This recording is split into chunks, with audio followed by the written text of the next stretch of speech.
வணக்கம். வள்ளுவரே, ஒரு அரசன், அதாவது நாட்டின் தலைவன், குடிமக்களிடம் எப்படி நடந்துக்கணும்னு இவ்வளவு நேரம் விரிவாக சொன்னீங்க. அதே மாதிரி ஒரு நாட்டின் குடிமக்கள் அந்த நாட்டின் தலைவனை எப்படி நடத்தணும் வள்ளுவரே?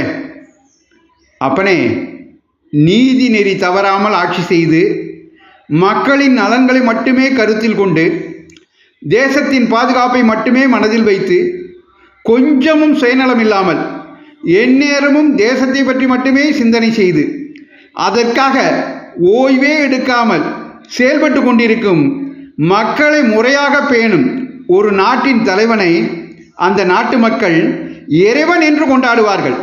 இறைவன் என்று கொண்டாட வேண்டும்.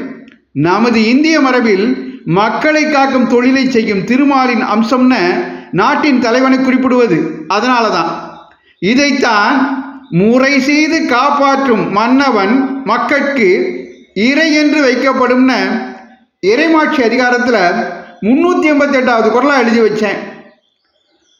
குடிமக்கள் நாட்டின் நல்ல தலைவனை எப்படி கொண்டாடணும்னு அருமையாக புரிய வச்சுட்டீங்க. முறை செய்து காப்பாற்றும் மன்னவன் மக்களுக்கு இறை என்று வைக்கப்படும். நாட்டையும் நாட்டு மக்களையும் மட்டுமே மனதில் எண்ணி ஒரு கணமும் ஓய்வெடுக்காமல் மக்கள் நலனுக்காகவே உழைத்து அவர்களை முறையாக காப்பாற்றும் நாட்டின் தலைவனை அந்த நாட்டு மக்கள் காக்கும் கடவுளாக, இறைவனாக கொண்டாடுவார்கள், கொண்டாட வேண்டும்னு அருமையாக புரிய வச்சுட்டீங்க. நன்றி வள்ளுவரே. இந்த பதிவு உங்களுக்கு பிடித்திருந்தால் மற்றவர்களுக்கும் பகிருங்கள்.